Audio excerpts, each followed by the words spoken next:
Hey everybody, I'm Zach. And I'm Jesse. And you're watching Tesla Time News. Episode 399. On Now You Know.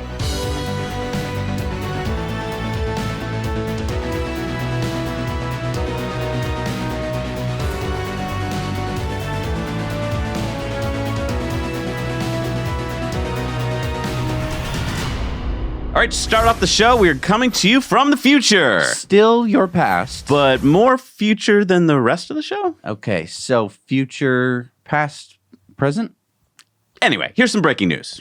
This is big. Chinese officials have confirmed with the Wall Street Journal that Tesla's full self-driving has been tentatively approved for use on Chinese roads. One of the regulatory hurdles was mapping, and we are now learning that Tesla will be working with China's major internet search company Baidu to provide this mapping data. With this in place, Tesla will be able to potentially offer full self-driving to 1.7 million more Teslas in the world. Not only that, but Tesla will get millions more miles of valuable training data. And that would explain this week why Elon said this. Tesla will spend around $10 billion this year in combined training and inference AI, the latter being primarily in-car. Any company not spending at this level and doing so efficiently cannot compete. The market liked this news a lot, with Tesla stock jumping from 168 last Friday to 194 on the news Monday, an increase of over 15%. This is huge. Tesla just effectively doubled their potential FSD customer base, and now with China giving permission for Teslas to drive autonomously on their roads, they basically just opened up the rest of the world, because which country is going to be like, yeah, no, I know China has just jumped into the future with full self-driving, but we're not going to allow it, even though it's safer. We like things the way they are, with cars driven by silly humans that, cause traffic jams for no reason. They text and drink while driving, and basically just suck and smash into each other all the time. And I think this just about assures that Elon gets his $55 billion pay package approved by shareholders. Mary Barra, what makes you deserve your multi-million-dollar paycheck? I introduced the Equinox EV. And how about you, Elon? Well, I did get the Chinese government to agree to allow Tesla to be the only car company with a wholly owned factory in China. And I developed an AI neural net trained full self-driving that China has now allowed to operate in the largest car market in the world. But I mean, the Equinox EV is pretty spiffy, Mary. So last week during the Tesla Q1 earnings call, Tesla announced new Model 3 Performance launching today. And you stopped paying attention to the earnings call practically because this is so exciting. Check this out. I mean, 0-60 in 2.9, 510 horsepower, 163 miles top speed, but that's not really the story here. The story is all the extra things they did to the Model 3 because they were so busy ramping up Model 3 production for so long, they couldn't really go in there and tweak stuff, but now they've gotten a chance to do it. So what do we get in the performance version? We get the performance-tuned chassis, so it's the same quiet and comfortable cabin, plus bespoke chassis hardware for improved stiffness and higher performance baseline, more power, and lower energy consumption. The new Performance 4th Gen drive unit can deliver 22% more continuous power, 32% more peak power, 16% more peak torque compared to the previous Model 3 Performance, all with lower total energy consumption. We also get forged and staggered 20-inch wheels with Pirelli P04 tires, better traction out of corners while limiting traction control interventions, also better comfort, lower rolling resistance, and increased range. Yeah, having those staggered wheels actually means you can put down more power in the back and have a little bit better control in the front. Really cool that they're doing that, although rotating your tires is going to get a little more complicated. And the guys at those tire places, they don't know this stuff. So don't just drop off your car at a tire place and be like, that's all they do is tires. They don't know. Better track mode. So Track Mode V3 now integrates motor controls, suspension controls, powertrain cooling, and our vehicle dynamics controller, which is VDC, under a single unified system. New adaptive damping system adjusts to the driver and road inputs in real time to optimize ride and handling while also improving ride comfort. And this is controlled via in-house software, which means it keeps improving via future over-the-air software updates. The exterior is also more aerodynamic, 5% reduced drag and 36% lift reduction, and a 55% improvement in front-to-rear lift balance compared to the previous Model 3 Performance. And of course, they got the new sport seats. Everyone's saying they are super comfortable. Everyone's comparing them to like Volvo and all the big top brands. They're saying that it really holds you in, but they're so comfy. And Lars Moravi, Tesla's senior vice president of engineering, posted, "Oh man, I'm so excited to have this car out. It's really amazing. Quick, comfortable, direct, fast, powerful, tech savvy, and efficient. All I ever wanted to do was make great cars. That's actually my first direction from Elon. Same today. Make the best car ever. Go." And damn. Now you want a performance. I want one. You know, the Model 3 Performance had been out previously. Obviously, it was a different version, but, you know, and I had gone like, well, I don't need it. Now I don't need it. I don't need it. I don't need it. I need it! Well, you know why you need it. As Nick Cruz-Patain says, craziest fact of the day, the new Model 3 Performance is cheaper than the Model 3 Long Range due to it being eligible for the $7,500 tax credit. Insane. And Elon said, yeah. Wait, what? How is that possible? So James Katz said, Model 3 Performance cheaper than Model 3 Long Range in the U.S. due to the IRA tax credit. Weird stuff. But I mean, how can that be? They're both Model 3s. I mean, they're both made by the same manufacturer. Well, Holmar's catalog says government interference in the EV market has led to horrible distortions. Elon said to add to the confusion, the IRA credit does apply to a leased Model 3 Long Range, which is why the lease price is lower than a Model 3 Performance. Louis said Tesla was expecting a $3,750 credit for the base and long range, but the Biden administration changed the tax credit again at least 3 times now, and still they haven't finalized anything.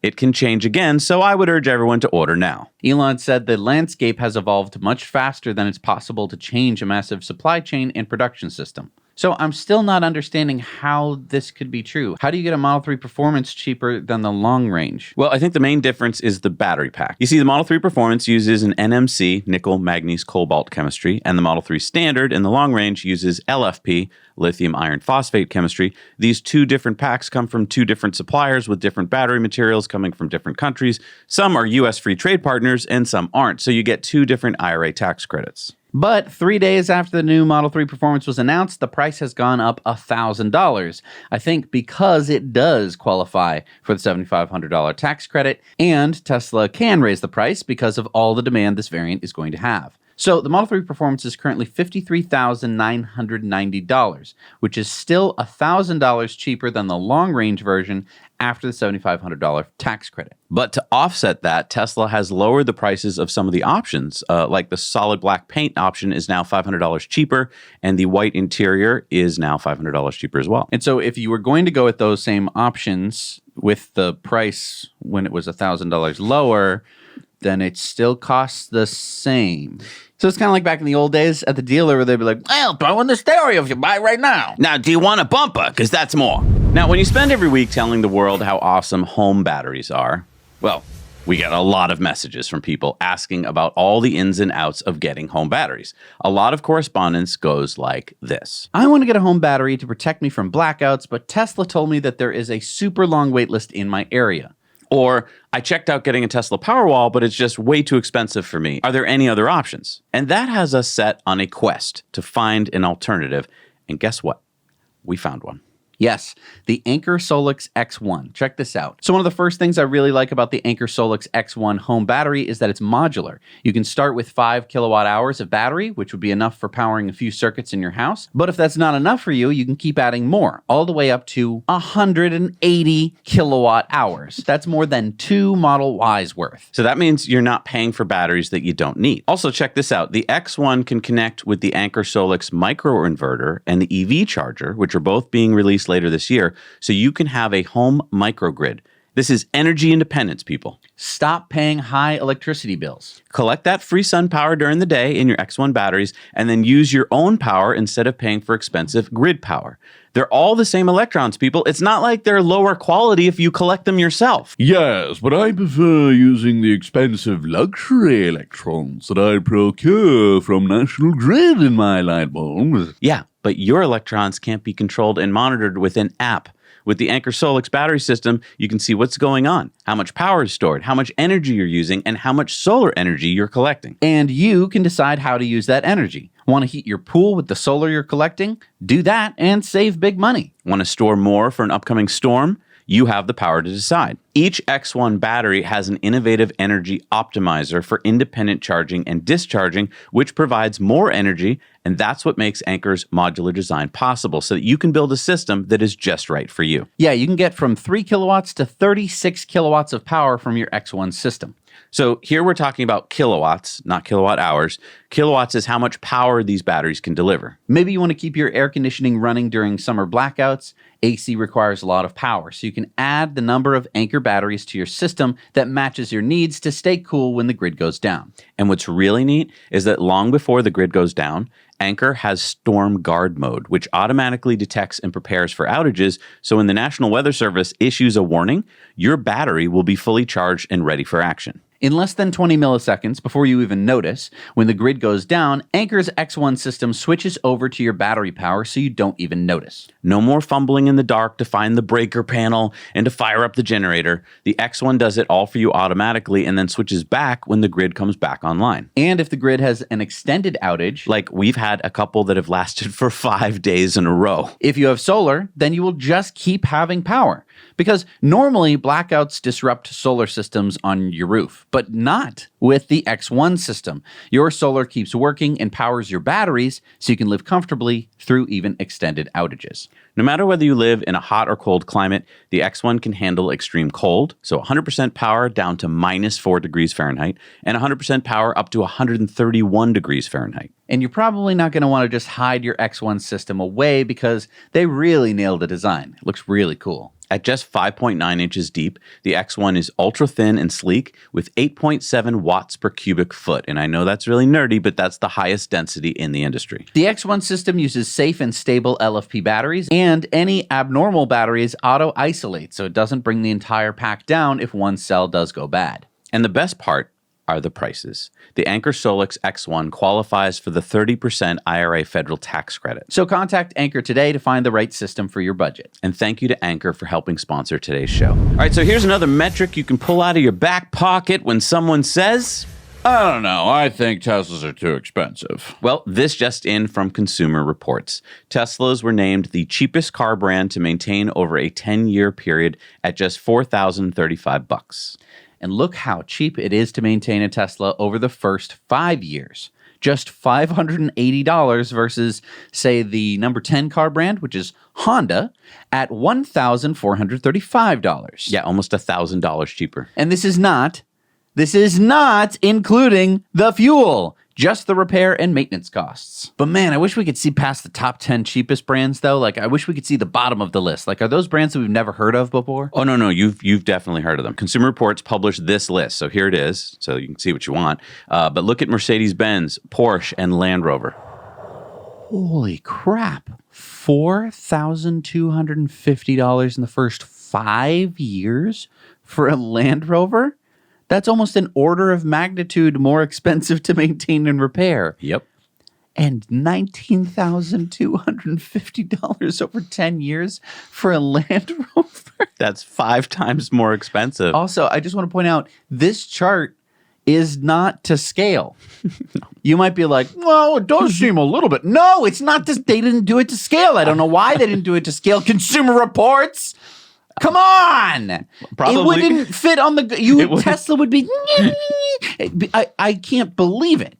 I think this is a huge part of the EV equation that most people don't understand until they own an EV, right? All those things you just accepted when you own a gas car. Fuel pumps, timing belts, coolant leaks, mufflers. Even most of the maintenance for the braking system disappear with EVs because there are way less moving parts to wear out. And of course, Elon agrees, posting, Tesla is the lowest cost car to maintain.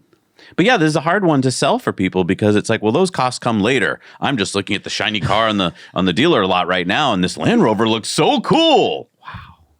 Wow. That's like buying a car and then buying another car. I mean, I guess if you're buying a Land Rover, it's like buying a car and then buying a much less expensive car. It's like you're buying a mechanic who's practically going to live in your house. I mean, for that kind of money, I mean, I guess part of buying a Land Rover is just retainer for your mechanic. I mean, if you're a family with 2 Land Rovers, you might as well just hire a mechanic to live in your house. So Tesla has released some new, quite impressive stats. Tesla said a few stats here. In 2023, our owners avoided approximately 20 million tons of CO2 through the use of our products. The more products we sell, the faster we achieve our mission, hence affordability is key. A Model 3 rear-wheel drive lease in the United States now starts at $160 a month after probable gas savings. And with FSD supervised enabled, the chance of an accident is around 5 times lower compared to the U.S. average in 2023. Another little stat there that most people are like, whatever. But you have 5 times less chance of getting into an accident. That's huge. Our Supercharger network was 100% renewable in 2023, achieved through the combination of on-site resources and annual renewable matching.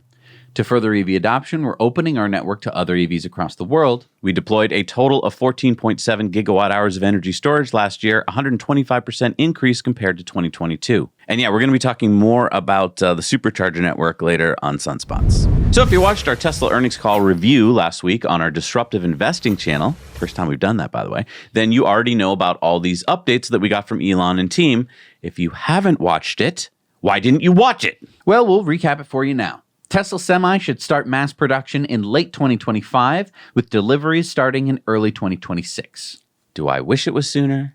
Yes. But Tesla needed to test it with real-world drivers and companies like Pepsi, and they have to build out the scale production lines at Giga Nevada. Now, we're number 85 in line for the Semi, so hopefully we'll be one of the first to get the Semi off the newly built lines in early 2026, so stay tuned for that. Other big news from the earnings call was that Elon said this about Tesla's humanoid robot Optimus.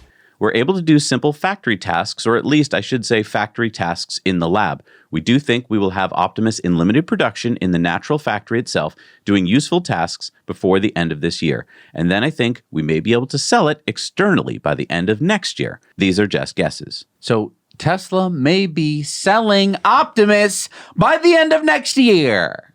Elon went on to say, but I think Kathy Wood said it best, like really, we should be thought of as an AI or robotics company. Another big news item that we learned from the Tesla earnings call is that Elon said, we are in conversations with one major automaker regarding licensing full self-driving. It really just becomes a case of having them use the same cameras and inference computer and licensing our software. Once it becomes obvious that if you don't have full self-driving in a car, nobody wants your car.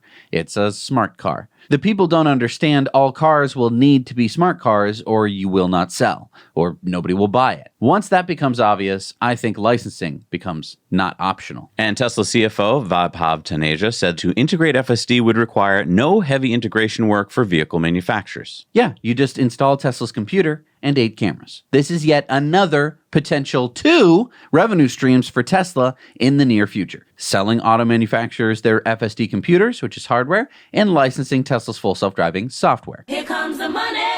Here we go. And Elon said they might actually have 2 signed license deals by the end of the year. But of course, they went on to talk about how it would take these automakers around 3 years. At least. If they were really eager to actually get the integration work done. Yeah, so they said don't expect to see that till the end of the decade. All right, so Ed Ludlow said news. Tesla cut its 40-person U.S. growth content team last night, including Alex Ingram, who started building the team out 4 months ago. This was part of Musk's early move on traditional advertising and placing Tesla content on other platforms here on X.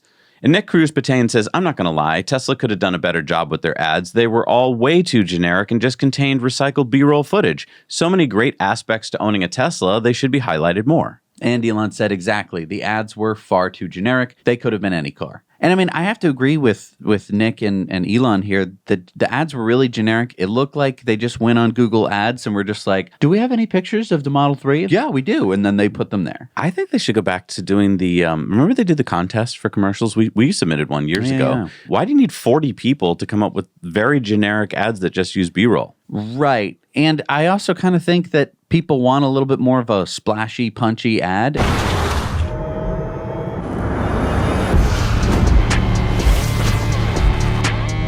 You have the advantage of having all of these car companies that haven't switched to electrics, and you could just rake them over the coals. Why don't you make like a tree and get out of here? I mean, we were at an EV event the other day, and someone said, why don't you just put up a big billboard that just shows the Model Y and says, $39,000 or whatever. Like, you don't need anything that complicated. The thing with electric cars is that it's such a change. There's a lot of education that needs to come along with it. And the ad doesn't necessarily have to do that, but it does have to start them down that journey. I think the way to start them, honestly, is the price. I think so many people, if they know about Tesla, they think it's like a Bugatti. It's out of their price range. Just focus on price. Billboards that say Model Y, $40,000 will get people talking. It'll get them to go, wait, what? And they'll go to Tesla.com and they'll learn more. Yeah, maybe. I don't know. I mean, it's a blessing and a curse having this brand that everyone thinks is so expensive. I think so many people don't know about the different models. Like our Tesla eyeballs can spot them, right, at 1,000,000 miles. True. But most people see like, oh, that's just a Tesla. They don't know it's a Y or an X or a 3 or,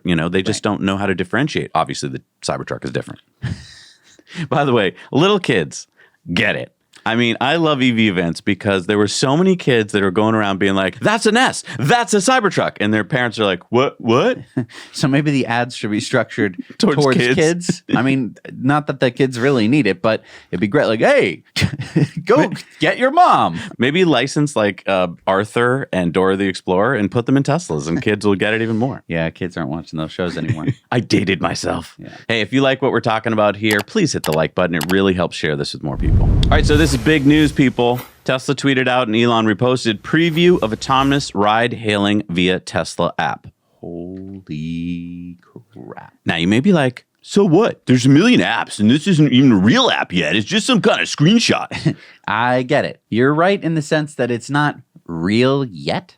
But these app screens give us insight into what Tesla is developing for their Tesla ride-hailing network. We see this very simple summon button. This implies that unlike Uber and Lyft, where you have to locate yourself on a map and tell the driver where to pick you up, that Tesla may just have you hit the summon button and their cybercab will find you. Stop. We see the familiar kind of update screen to let you follow your Robotaxi's location as it drives up to you, so you know how much time you have before pickup. We see the temperature and music control screens. And this is a big deal, I believe, because before your Robotaxi even arrives, you can cool or heat the cabin to your desired temperature preferences. Now, you may think this is a little detail, but because there's going to be no human driver to interact with, you can get in your Robotaxi and just focus on you. No need for potentially uncomfortable chit-chat. Chitty chitty chat chat. Chit chat. No need to ask the driver to change the ridiculous music selection that they have playing. The car will be personalized to you every time you get in it. And I think customers are going to absolutely love that. I love it. And this shows that Tesla is actually working on the Robotaxi network right now. I wouldn't be surprised if there's a few of them actually being summoned in, Tesla parking lots as we speak. All right, it's time for the Cybertruck Roundup. Yeehaw! The Cybertruck Roundup.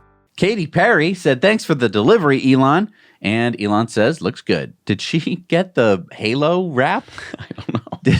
That looks like something Master Chief would drive. Tesla Economics says the Cybertruck is ready for whatever, even if it's a crazy lady banging on the windshield and body while the truck is moving. And Elon said Cybertruck might be needed for a Robotaxi in San Francisco. Yeah, that's because I don't know if you've seen the footage of the crazy people jumping on Waymos in San Francisco. Oh, right. So this is a Cybertruck that's been shot at. There's an old lady with a baseball bat or a wrench hitting the side of the thing, and a lady hitting the windscreen. Yeah. It looks set up, but It is. Okay. Yeah. Nick says multiple Cybertrucks were part of the Orlando Air Show last Sunday. They were racing a plane. Obviously, the plane won, but, it was close. The plane does cost a little bit more than the Cybertruck. But, the plane was already in the air. Oh, okay. And Elon said, cool. Tesla Economics says French Montana just got his Cybertruck. And Elon said, cool. And that's Moroccan garb. I had to look it up because I wasn't sure if he was he's a Moroccan rapper. He's pretty big. He's a rapper. He's Yeah. not a surgeon. He's not a surgeon taking a break. And if you live in Australia or New Zealand and you want to see the Cybertruck, you are in luck, my friend. Tesla's just announced that Cybertruck will be touring the following locations in May. We're told that Cybertruck will be on display, but not available for test drives, although Tesla will be giving test drives for the Model 3 and the Model Y. And if you want to learn all this and more about Cybertrucks, also find out where you are in line, go to the Cybertruck Owners Club. They help sponsor the show, and it's been great to track where our Cybertruck is. I think it's in the state. I heard there are 14 in Norwell. I heard there's a whole bunch up in Peabody. So if we just believe, it will come. So we just released our third episode on our newest YouTube channel, Now We Adventure. This is where Zach and I go on all kinds of fun e-bike adventures that we share with you. On this episode, we travel from city to shore to a place that even most people who live in our state of Massachusetts have never been. In fact, when you were researching e-bike routes and you told me about this one, I remember being like, no way, there's no way we can ride our e-bikes from that town to that town. But we did it. And on all of our episodes, our amazing editor, Brian, shows you exactly where we are at all times on a map, so you can also try it for yourself. So please join us on Now We Adventure and subscribe so you don't miss all the fun videos to come. We'll see you there. So Washington State has just launched a new EV incentive of, get this, well, you know what? Guess how much you can get off the price of a new EV in the state of Washington? Like $4,350. Good guess. Very good guess. $9,000 off. Whoa. Now, this is off the price of a 3+ year lease. Purchasing an EV or a 2-year lease will get you $5,000 off, so you're pretty close. So yeah, it's going to have to be a 3+ year lease. I don't know why they did it that way. So there are some income requirements. You can't earn more than 300% of the federal poverty level, which is $93,600 for a family of 4. And the EV must be fully electric and cost less than $90,000. Well, that's good. So that's a lot of EVs there. You can even get $2,500 off a used EV, both purchases and leases. So great if you're looking for a used one. Which, by the way, on Patreon bonus story this week, we're going to show you the average prices of a lot of used EVs around the country. So tune in for that, patrons. Interesting. So we reported on Quicksilver Model Ys being spotted by drone pilot Joe Tegmeyer at Giga Texas a few weeks ago, and now it appears about a dozen Quicksilver Model Ys are available on Tesla's U.S. inventory page. Now, we still haven't found Quicksilver as an option on Tesla Model Y's configurator page, but my guess is that that will be coming soon. Now, if Quicksilver is being offered for Model Y, does that mean that the S, 3, and X will be getting that option soon? My guess is not soon. So to make this color in Germany, Tesla said it is a highly pigmented metallic paint that uses 13 layers to create that depth you get there, so that the color changes depending on the viewing angle. I believe that they just installed a new paint system at Giga Texas to handle this color, and since the S3 and X are currently only built at Fremont in the US, I'm guessing that Quicksilver would have to wait for those models until Fremont installs the newer paint equipment. But what do I know? Give us your thoughts in the comments down below. And I think a lot of people are going to say, well, wait a minute, Giga Shanghai, Berlin, and Texas now all have that latest paint equipment. So why wouldn't Fremont be getting it? And I think they will. It's just that that takes time. And I think what's really interesting here is that I haven't seen this color in real life. I've seen the most recent red on the newest Model 3, the refresh, and oh my God, does it look amazing. Yeah, I think a lot of these colors, especially these deep metallic colors, you can't really get a true sense until you see them in person. And right, because even if you see them on video, it's not going to be quite the same because you have two eyes and there's going to be slight depth there. Maybe in VR you can. That might work. So Hallmark's catalog says Tesla FSD 12 is running in Europe, Germany, and Tesla is giving demos to regulators. And Elon says, we believe version 12 is ready for supervised full self-driving in left-hand drive countries. Right-hand drive will take a bit longer. So sorry, England. Yeah, it appears that Rickard Fredriksson, he is the senior advisor to the Swedish Transport Administration and the chair, by the way, of the Europe NCAP. He demoed FSD and Tesla on German roads, and he says, impressive, smooth, and natural driving. And I think that this is a huge deal because every autonomous driving system that I have seen on the roads, I've seen video, the steering wheels are all jerky. And they may be completely perfectly safe. Maybe Cruise or Waymo has an autonomous car that's just perfect at driving. But if it's going to be a jerky ride, regulators are just people. And they are going to get freaked out by it the same way that I or you would get freaked out by a jerky ride. Having a smooth ride it's a very human thing, but I think that Tesla's really nailed this on version 12, where it's really smooth. And that keeps you relaxed because good drivers drive really smooth. So it's a really subconscious thing. And, you guys watching from Europe, is there a country there that you think will get FSD first? Like, I know you're a union, but just like, the United States is a union of states and some states going to get it first. I feel like Denmark or Norway is going to get it first because their regulators regulators are going to be more open to it, but I don't know enough about your government. So comment down below which countries you think would get FSD first. So Elon made a surprise visit to Beijing, China on Sunday and met with Chinese Premier Li Qiang. Elon posted, "Honored to meet with Premier. We have known each other now for many years, since the early Shanghai days." So why were Elon and Tesla's Senior Vice President of Automotive Tom Zhu and VP Grace Tao in Beijing? It was at the invitation of the China International Trade Promotion Committee, President Ren Hongbin. Elon told the media, "I'm very happy to see the development of electric vehicles. All cars will be electric in China's future." And that was like, duh. Okay, but why was Elon really visiting Beijing? Could it be the beginning of full self-driving's full release in China? That would be my guess. Yeah, I mean, as we learned on the Tesla earnings call last week, Elon said the thing about the end-to-end neural net-based autonomy is that just like a human, it actually works pretty well without modification in almost any market. So yes, just like a human, you can go rent a car in a foreign country and you can drive pretty well. Obviously, if you live in that country, you'll drive better. And so we'll make the car drive better in these other countries with country-specific training, but it can drive quite well almost everywhere. Tesla is going to release the Robotaxi or Cybercab in the next year or two. China is open to autonomous cars already. It only makes sense that Tesla would start testing full self-driving on Chinese roads if the government will allow it, because as Elon says, it doesn't take much training to update full self-driving for Chinese roads. And I think maybe a Chinese auto company will be one of those first to license FSD, as Elon stated during the Tesla earnings call last week. Like, first I was thinking, oh, maybe it's Ford. But I'm thinking, wait a minute. They've already got a lot of autonomous car companies in China testing on roads. The government's kind of open to that.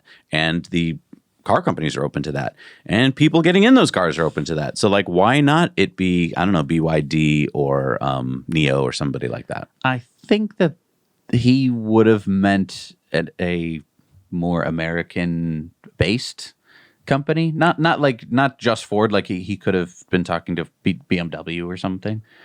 I know, but I don't think it's a European car company. I just don't think that. I don't think it would be either, but I don't think it was a Chinese car company. Well, comment down below what you think. Hey, and if you want to share a clip you've seen on the show, but you don't want to share the whole show, go to our Clips channel. It's on YouTube, or go to X, where we chop these into little bite-sized clips, make them easy to share with your friends. Ellie's back from her trip to Japan with our SpaceX update. Hey, Zach and Jesse. So after 3 long weeks away from home and out of the country, I'm finally back in Texas, and I'm glad that I haven't missed the next Starship launch. While there hasn't been much news regarding Starship, here are some updates. And keep in mind, most of these updates I actually get from X, or formerly known as Twitter. Eric Berger, who I will be interviewing soon, he's actually working on releasing a sequel to Liftoff. A very well-known author in the space community, posted on April 26th saying, according to NASA, SpaceX is working toward the 4th Starship flight test before the end of May, and NASA says IFT-3 was a great success. Elon responded saying full and rapid reusability of booster and ship and orbital refilling of ship are the 2 fundamental technologies we aim to solve by the end of next year. Quote, those are critical pieces necessary to make life multiplanetary. And Eric posted that according to NASA, SpaceX will perform a Starship to Starship cryogenic propellant transfer test in 2025 with this neat little diagram. So as you can see, we have the Starship Target and the Starship Chaser. So the Starship Target will launch first, receive propellant during the transfer, and it has active docking mechanisms, a passive relative navigation feature, and performs the deorbit burn. The Chaser launches second. Now this transfers the propellant to the target.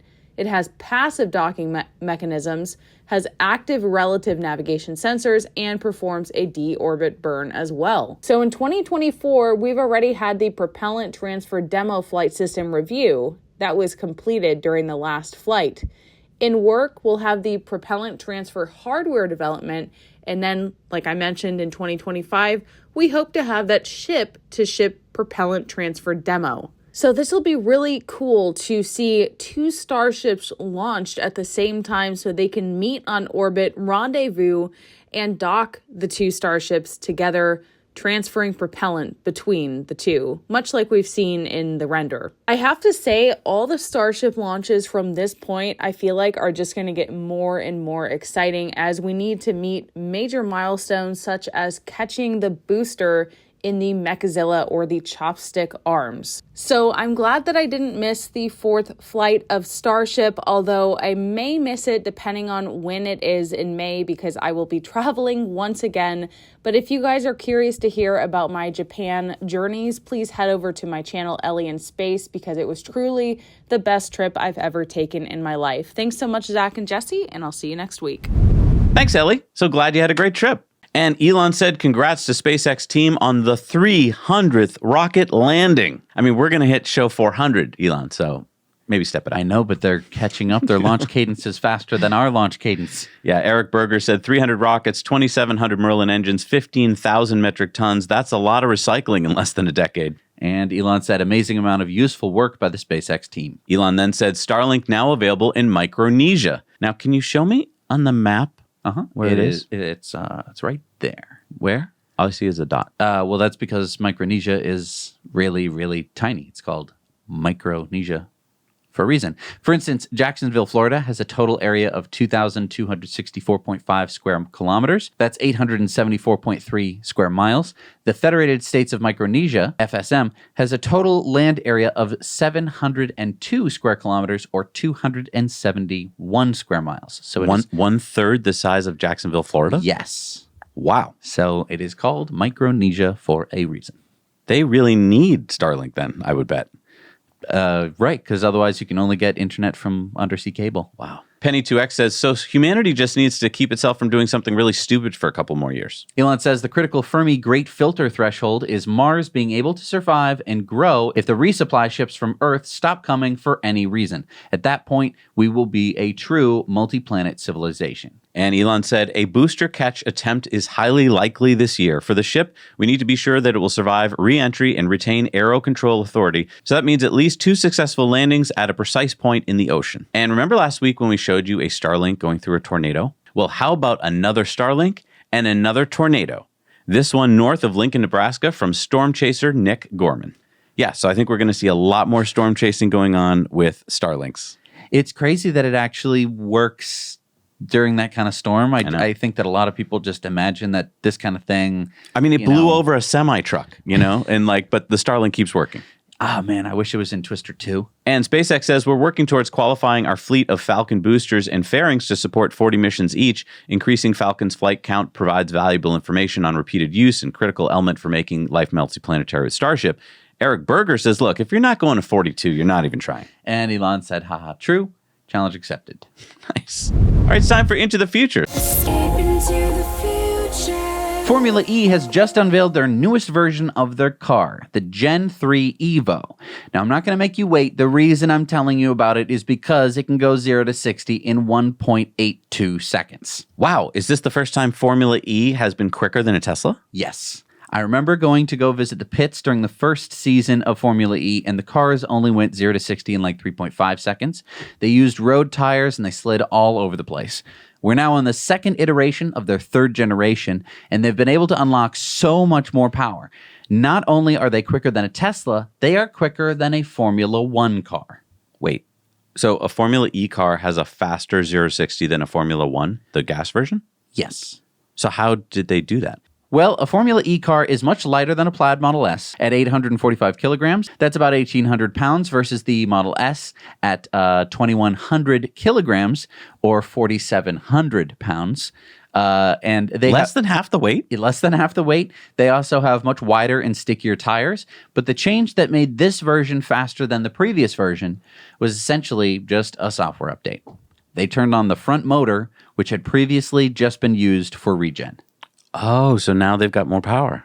I think that this probably should have already happened. Yeah, right? I think that this is a really big deal for a couple reasons. One is I know that they aren't going to be faster around a track than a Formula One car because they are heavier because of all the batteries. And a Formula One car is just insane amount of engineering. But I think that having the acceleration be faster than a Formula One car, Quicker out of the turns. quicker out of the turns is going to be extremely exciting for racing. I know that Formula E has not really kind of broken into the racing market. This might be it, though, because I feel like, this is going to be a lot of drivers having to get used to these new cars. But once they do, I feel like being faster out of turns is exciting to watch. Yeah, I think that this change, along with a lot of the changes that they've been making to Formula E, makes it a little bit more of an interesting sport. I think that the only important thing that they really have to do with Formula E is make a video game. I know that They don't have it in a video game They yet? don't. They're in a couple different video games. They need their own video game. They either need their own video game or they really need to get into a video game, because there's a lot of nuance that goes on around racing. And if you're bored, I get it. But I just think that, between running out of juice, like most races end with like all the cars having around like 1%. 1 or 2% state of charge, which I think is a really interesting aspect. It brings a different flavor to the racing experience. And you got to get all the noise and sound right. And most racing video games aren't tailored to that. And I'm not sure if you caught that footage from over 6 years ago, but I went back and I watched it, and that was before I switched to using my Henson shaver. Back then, I used a multi-bladed Gillette razor, and as you can see, it absolutely obliterated my face back then. When Henson reached out to us, I didn't really have any idea what a difference it would make, and I'm really glad that I gave the razor a try. I know I've been saying that I have a beard now because of my Henson razor, but it's because I was able to heal my face after years of irritating it, and as a result, well, I can now grow a healthy-looking beard. If you want to give Henson a try, you can get a box of 100 blades absolutely free if you use our code NOWYOUKNOW. If you shave once a week and use each side of the blade only once, that's almost 4 years worth of shaving. I didn't even end up using all the blades in my box before my face was better and I could grow this beard. Again, thank you to Henson Shaving for sponsoring the show for years now. You can find them at hensonshaving.com. All right, it's time for Going Green, sponsored by our friends at EVJect. You may remember that we posted a challenge to the community to come up with a solution to this. You were charging your car when out of the woods emerges a large grizzly bear. You want to drive away, but you can't because your car is already plugged in. Yeah, when your EV is plugged in to charge, you are a sitting duck. Crazy guys in face masks, bears, potentially scary, life-threatening situations, unless you have this, the EVJect Escape Connector. Our buddies Craig and Eric heard our call and came up with an incredibly perfect solution, and now it is available for everyone, and we couldn't be more excited. We've been using it, testing it, and we love it. It solves the problem of you being stuck while you charge. You just attach the EVJect connector to the charger head before plugging in. If something sketchy happens while charging, simply hit the lightning bolt button on your screen, shift into drive, and the EVJect connector will break away, allowing you to drive away without damaging the charger or your car. Now, I hear what you're saying, but I just broke my EVJect connector then. Yes, but that's what it's designed to do. And so if you ever need to use it, good. It just saved you from a potentially dangerous situation. And our friends at EVJect will get you a new one for free. So don't hesitate. Order your EVJect today at evject.com and use our referral code NYK to save you 50%. That's right, 50% off. So don't forget to use that code. So the U.S. currently has about 3,400 natural gas and coal-fired power plants. And get this, these power plants are responsible for about 25% of our nation's greenhouse gas emissions. And what EPA Administrator Michael Regan said is a defining moment for the EPA. New regulations were announced last week that mandate that these plants have to reduce or capture 90% of their carbon dioxide emissions by 2032 if they plan on being operational beyond 2039. This marks the first time that the federal government has restricted CO2 emissions from existing coal-fired plants. The EPA says the new standards will avoid 1.38 billion metric tons of carbon pollution through 2047. Now, the plan is likely to be challenged by industry groups as government overreach. Now, you said that coal and gas-fired power plants have to reduce or capture 90% of their CO2 emissions by 2032 if they plan on being in operation past 2039. What if they don't plan on being in operation past 2039. Then they get much less stringent regulations. That particular power plant would only have to reduce emissions by a very complicated formula, but basically the equivalent of replacing 40% of its fuel with natural gas if it runs less than 40% of the time. But if it's going to operate more than 40% of the time, then it would have to reduce its emissions by 90%. Look, I think the idea here is to further incentivize power utilities to switch to renewables, because I think a lot of utilities have these older coal and gas plants, and they've been planning to just keep them running as long as humanly possible since they had such tremendous capital costs to build, right? Now, if these new rules stand up to challenge in court, it might make more sense for a utility to build a wind or solar farm with batteries rather than spend a whole lot more money to buy carbon capture equipment or reduce emissions. Another part of these EPA regulations are that coal-fired power plants must also reduce pollutants discharged as wastewater, namely the coal ash, which contains mercury and arsenic. Yeah, these new regs aim to reduce these pollutants by 660 million pounds per year.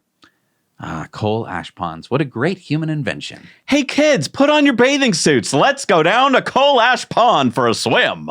Did you know basically all of these coal ash ponds were exempted from federal regulations? I think the coal lobby just really did its work that day. And so the feds were like, you know, it's pretty complicated. Let's just exempt them. Go ahead, fill that pond with all the crap you want. So they're finally catching up, and they're finally going like, you've had years of fun coal ash ponds that you didn't have to clean up. Right. Now, no more. Look, you might be saying, well, this is, I believe in a green future, but I don't think that the government needs to restrict these plants. And, maybe you're right. Maybe the court's going to agree with you.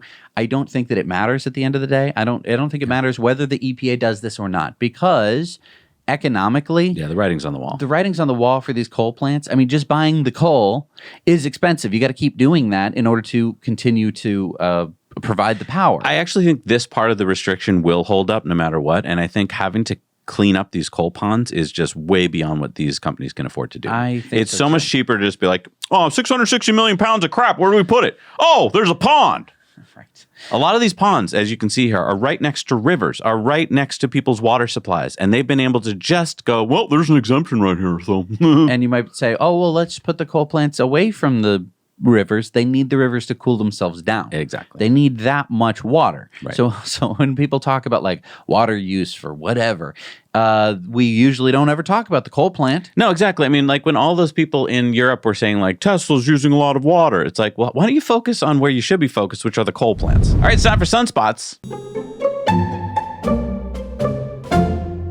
Now, I was at an EV show over the weekend, and some moron in a Mercedes-Benz was saying that these EVs are all powered by coal, so you're just as bad as the rest of us. Oh, but okay there, bozo. Hold on. Let's go to the facts. As we've reported, there is only one remaining coal plant in New England, and that will be closing soon. We do not get much, if any, of our power from coal here in New England. Our EVs, for example, are powered at home 90% of the time, and we get our power from solar on the roof and community solar. So, in fact, 22% of the U.S.'s electricity now comes from renewables. Solar alone has grown 8 times in 10 years. 8 times. And as we reported earlier in the show, when Tesla said a few stats, our Supercharger network was 100% renewable in 2023. Now, does Tesla have solar panels at their Supercharger stalls? No. They pay for offsets. But that does mean that there are solar panels and wind turbines installed around the world that Tesla paid for through these offsets. So plug into a Tesla Supercharger with pride. Hold your head up high. You are doing the best you can to keep this planet sustainable and your family's lungs healthy when you drive your EV. And stop listening to these numbskulls who have nothing better to do than try and bring us down to their level. And also use data from 25 years ago. Yeah. Oh, yeah, it says in 1960 if you're driving an EV. It's like, where do you get your data? And look, if you'd like to get solar on your roof, batteries in your house, but you got lots of questions, there's so many tax changes, and you don't know where to start, call our friends at Energy Pal. They can really help you get started. I highly recommend it because it's free. You'll find the link down below, and let them know that Zach and Jesse sent you. All right, it's time for our video contributor stories. We need your stories. So stop what you're doing right now. Think about something in your life that we need to know about, and then film it for 2 minutes or less. Really easy to do. No music, no wind noise if you can help it. Shoot it in landscape. Send it to hello@nowyouknowchannel.com. What do we got this week? John sent us this story about some Cybertrucks that he spotted. Hey, Zach and Jesse. John here. This is Helen. This is Alice. And Eugene. Well, we're from Eugene, Oregon. This is Salem. at the Tesla dealership here. We're charging up our car over there. And look what we have behind us. 3 of them. Just in there. They won't let us go past this point right here. We got a stern finger wagging saying we can't go over there. But they're coming. They're here. We're seeing a lot more of them. And we saw some last week on a semi-truck driving up here. We did? She did. And it's looking really cool. I tried to get them to let us go back there, but they said they couldn't. So, such is life. Anyways, thank you. Now you know. Bye. See, it's really easy to do, and it's really fun. I love seeing that you couldn't get to them. Oh, that! Come on, people, make a break for cute kids. There should be a cute kid break. I know. Stand over here. Do not touch the Cybertrucks. Why do they make you so far away?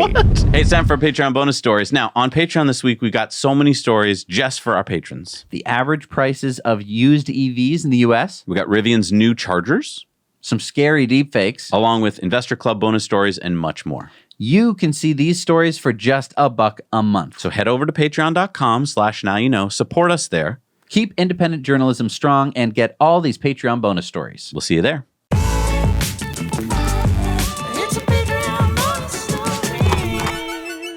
All right, we're back from our Patreon bonus stories. It's time for the poll. What was your favorite news from the Tesla earnings call? Tesla Robotaxi network is coming.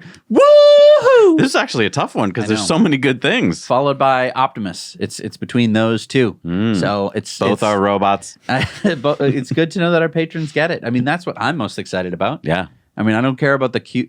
Oh, the Q2 sales numbers. I'm an analyst. All right, it's time for Elon's X's of the week. And Jan LeCun says it's a drone world. Elon said wars will become almost entirely drone versus drone. And G. Fedor said, if you run this ball down the field, I think where you have to end up is a situation where two sides compare spreadsheets and prove their assets to one another, then decide if they want to deploy. Many times they won't, and will settle. Elon says might happen. I don't think so. Because you could do that with human assets too. Yeah, but I mean, they're even more valuable, I would argue. It's actually worked with nuclear weapons, I would argue, for decades. So might be true. You just say, I've got this many nukes, you've got this many, and please don't launch, and it works. It's usually because at the bottom of the spreadsheet, the numbers just fall off the sheet of how horrible it would be. Lord Pretty Flacco says, according to James Duma, Elon Tesla can see up to 6 months ahead of what the public has access to. If version 12.4 should indeed arguably be called version 13, according to Musk, he's likely seen a breakthrough. Elon says James is largely correct. We know roughly what the car will do in 3 to 6 months. When a more advanced AI model is trained, it will have several breakthroughs, but also dozens of bugs where it performs much worse. It takes a few months to fix these bugs and complete safety tests.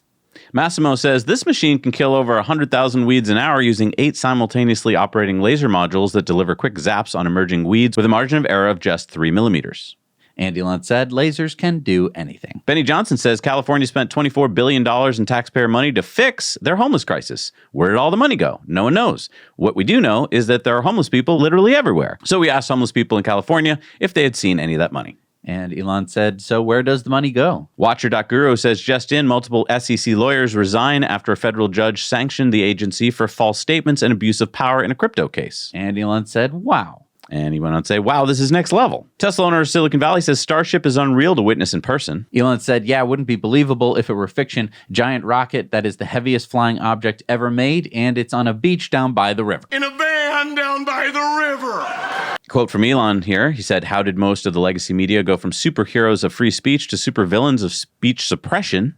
And Elon said, quite the change. Then he posted this meme. Me reading stories about how they created Social Security, me reading stories about Ponzi schemes, me realizing they are the same. Elon said, biggest Ponzi scheme ever. Maybe AI and robots will save it, though. Doge Designer says, is challenging global censorship arrogance? From a legal perspective, X is in full compliance with Australian laws. The E-Safety Commissioner has directed X to remove certain posts worldwide. Is it legal for one country to demand censorship beyond its borders?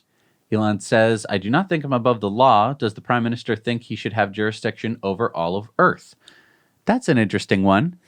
Why hasn't this come up before? Because there wasn't a place they were trying to shut down that wouldn't not do it. But like every time they've asked all these other social media companies, they just do it. He said no. So, but I mean, like, okay. They have done it before. Right. But I mean, like, if I'm the Prime Minister of Albania and I say, like, take down this post. Like, they do it. Like Facebook, they all do it. They don't want to get in trouble. X says no. Wow. Okay. Okay, wow. News at X said, coming soon to a television near you, XTV. Ooh, so it'll be an app on your TV, on your smart TV. Yep. Just like YouTube has an app. Or just Netflix. Like Netflix and Disney Plus. Okay, that's interesting. Morgan Freeman said this. I'm a huge fan of Elon Musk's, and I think he's got the most incredibly forward-thinking ideas about where we can go technologically. He's, what he's done is nobody else has ever done. He's landed a rocket ship, so it's reusable. What a feat that is.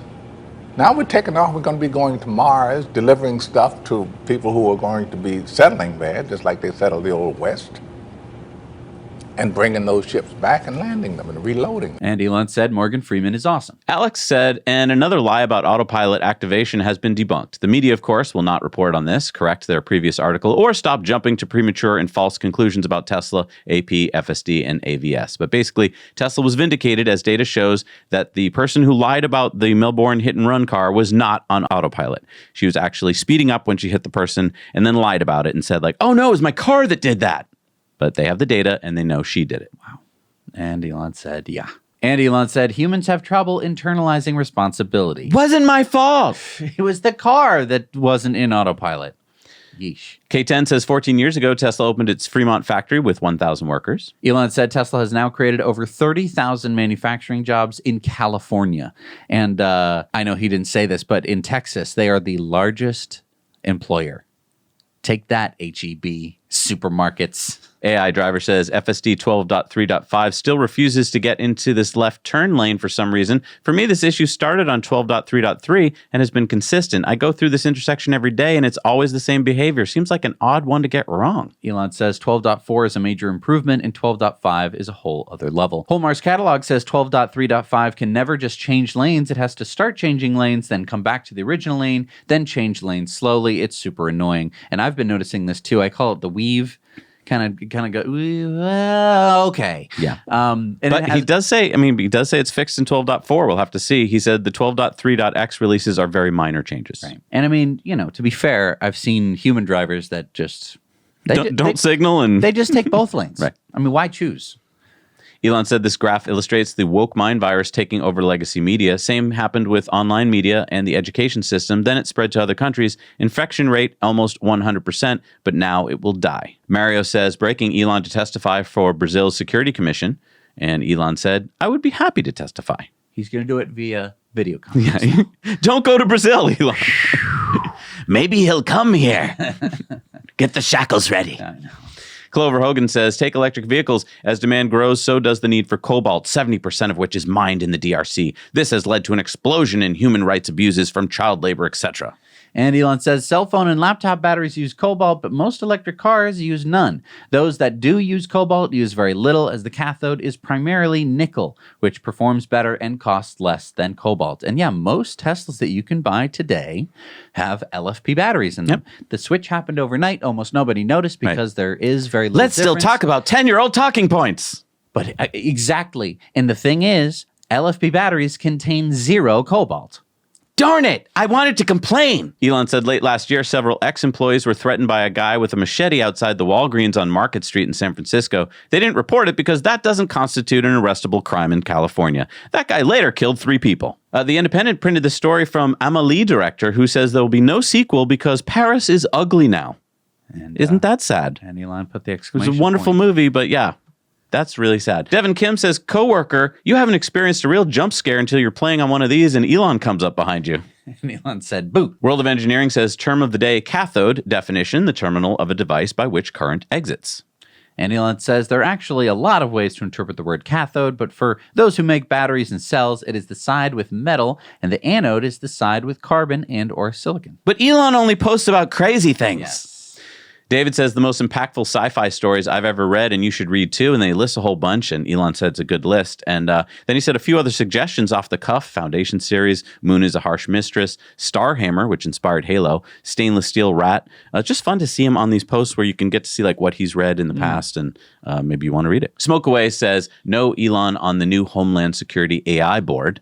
So what we're talking about here is that President Biden directed Secretary Mayorkas to establish the board, which includes 22 representatives from a range of sectors, including software and hardware and stuff. But they're like, no, let's make sure Elon's not on that board. Well, I think that if you are intelligent, you'd go, well, we can't put Elon on the board because we need to regulate the crap out of him. Yes. And Elon said, maybe Mayorkas is grumpy about the fact that I think he should be impeached for ushering in vast numbers of illegals by any means possible while simultaneously making legal immigration almost impossible. Then this meme of Zoom and Google Meet and Teams driving onto the train tracks being blown away by X conferences. Yeah, he says it'll become obvious over time that you can do anything on X, so features like this will be taken for granted. Doge designer then pointed out that conferences on X is coming soon. You'll be able to host meetings just like Zoom and Meet and Microsoft Teams. And Doge designer went on to say, in February, Elon Musk donated over $2 million to a research group using artificial intelligence to analyze ancient writings from Pompeii. Elon says we need to preserve and make accessible as much knowledge as possible. So much has been lost over the past 5,000 years. Jason Calacanis says, who are the top female CEOs by market cap of their companies? Would be killer if I could mention Grok and have it respond to this in public, Elon. Elon said, good point. Grok auto-respond bot incoming. All you got to do is be another billionaire and tweet at Elon, and you get something that you want. Jason's not a billionaire. No? He's a millionaire. Really? Yep. Okay. Ed says, do we reach the critical Fermi on Mars before or after we reach AGI superintelligence on Earth? Elon said AGI will come first, but there are many levels of AGI. As Wait But Wise chart suggests, we are at the very beginning of intelligence. Humans are the biological bootloader for digital superintelligence, and we may serve as a backup plan for intelligence, given that humans are far more resilient than circuit boards on Earth. We're just the bootloaders? Aww. But we're also the backup on Earth. Penny2X says, do you think you can reform hardened criminals with hugs? Elon says most people have not met 3+ sigma violent humans, so cannot understand them, instead projecting their own non-violent mindset onto them. Unless you've at least read many interviews with people who have uncontrollable violent behavior, you cannot model their mindset. And what he means by 3+ sigma violent humans, it's not the sigma male grind set. No, it means He's talking about means you're 3 deviation points away from the middle. We're on the very extreme. The very extreme end of the curve. Of the bell curve of people who are extremely violent. Bohan says, finally started watching the 3-body problem. Didn't realize how much of a physicist there is still in me. Holy F, this crap is so inane and hard to watch. Elon says, I'm fine if a sci-fi story has rules that are basically just magic, like use the force, but it should at least remain internally consistent and not assert that it adheres to actual physics. Yeah.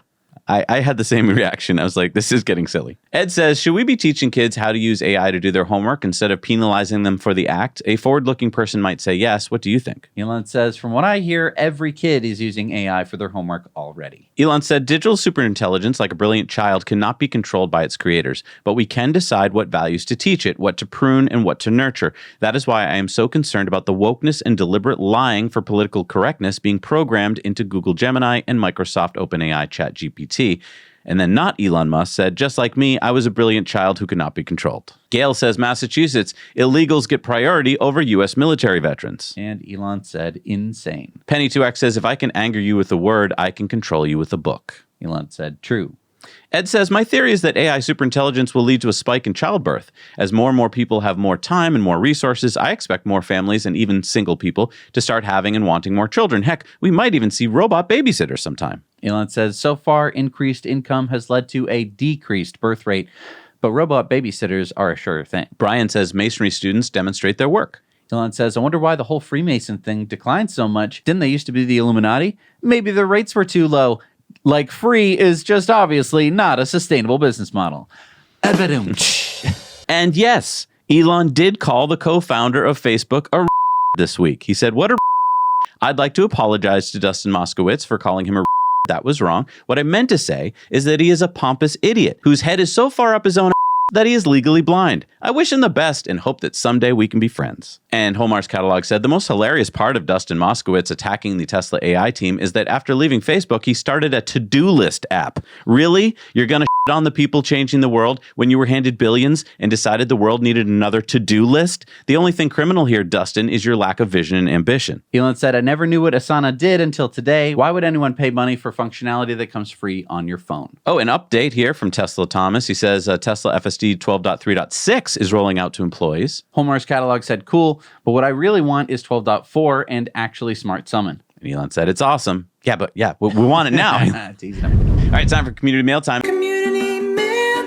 Again, share your stories and photos and videos with us at hello@nowyouknowchannel.com. Salvador spotted this Cybertruck in Albany, New York. I feel like someone's been doxxed there. I know.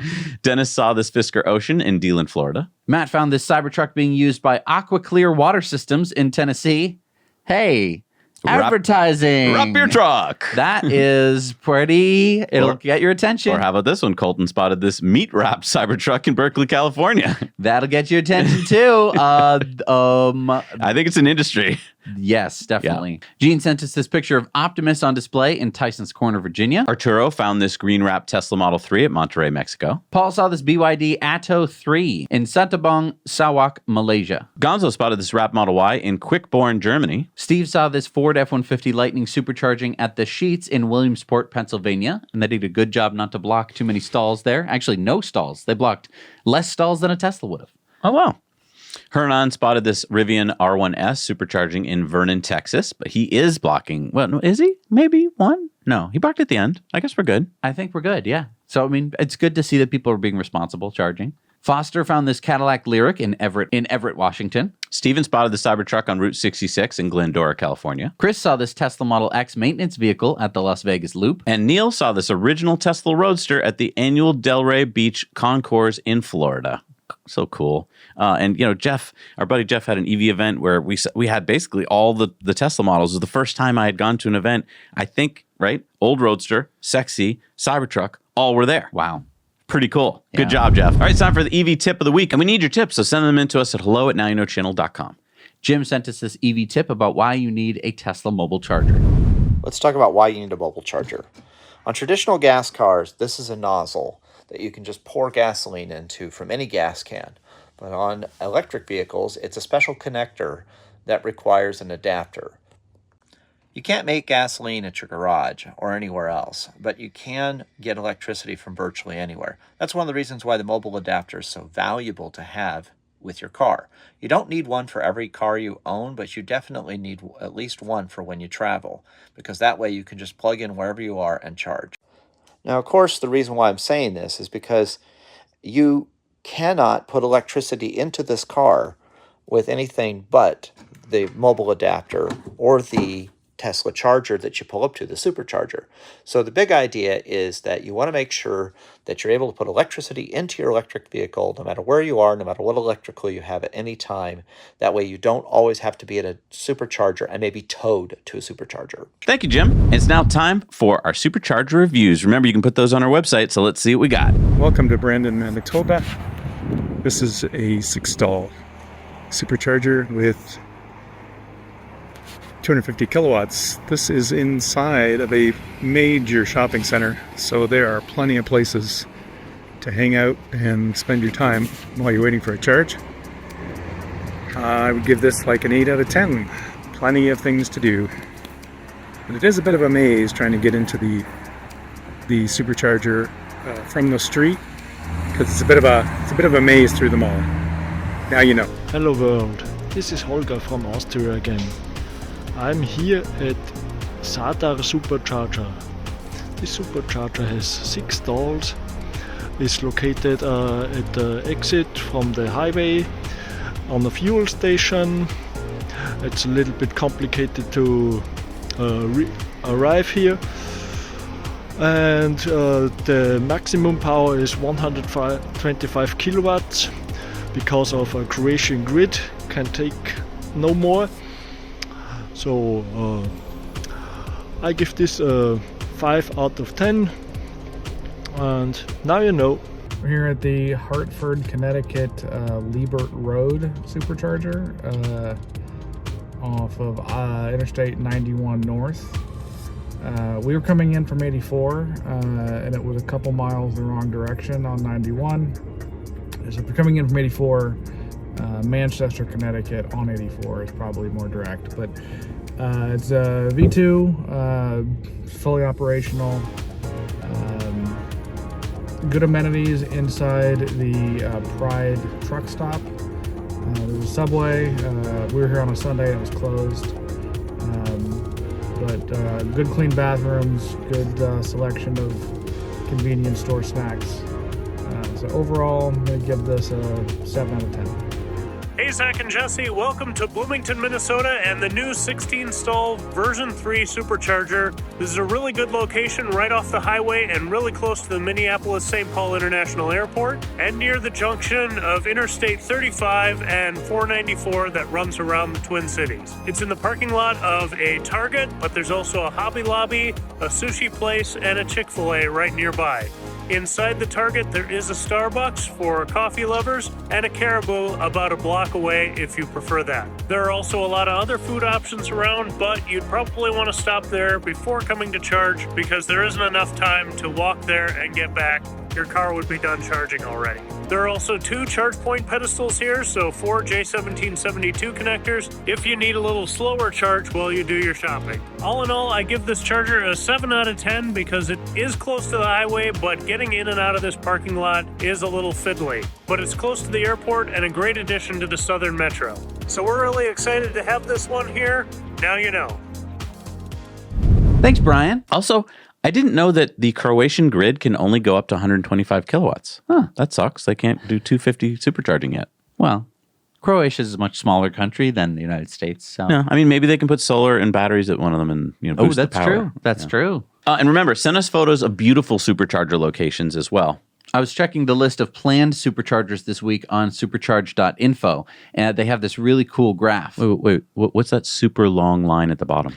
That is the supercharger planned for Stafford, northbound UK. And what's this graph showing?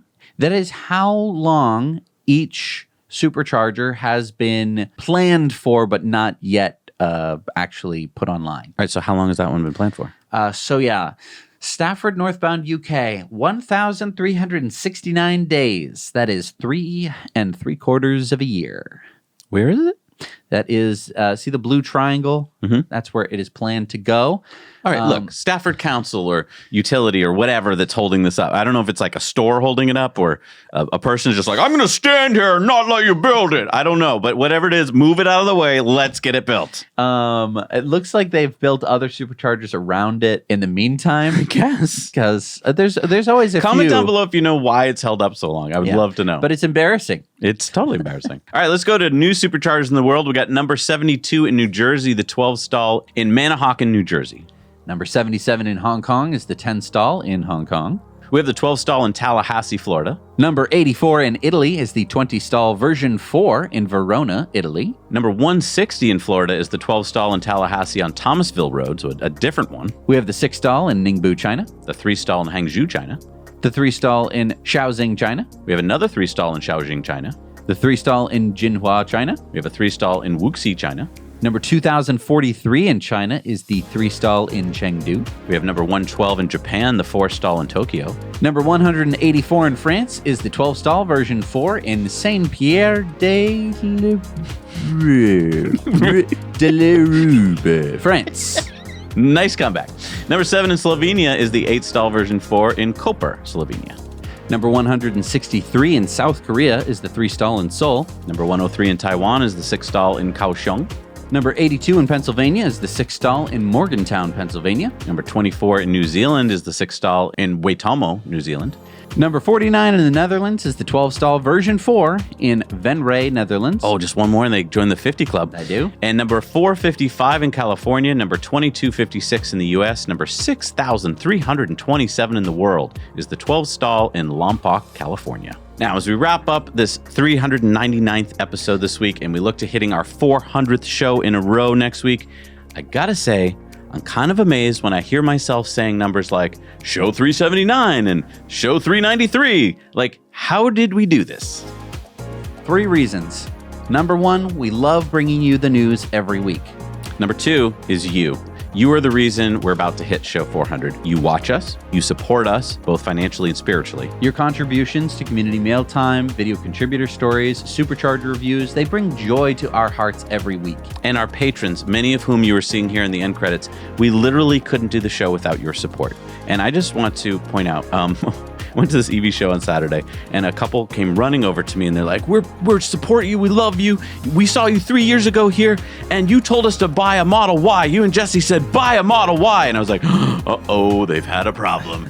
And then she's like, and we love it. And I was like, my heart was filled with joy. They told us that their lives have been changed, that this, like, the best decision they ever made. And I was just like, wow, that's awesome. Yeah. And there is a third reason, and it is Elon Musk. Love it or hate it. It goes unsaid. If it weren't for Elon, we'd have practically nothing to talk about. So thank you, Elon, for making the whole electric car thing happen. Yeah. Thank you for watching. We'll see you next week with episode number 400. Now you know.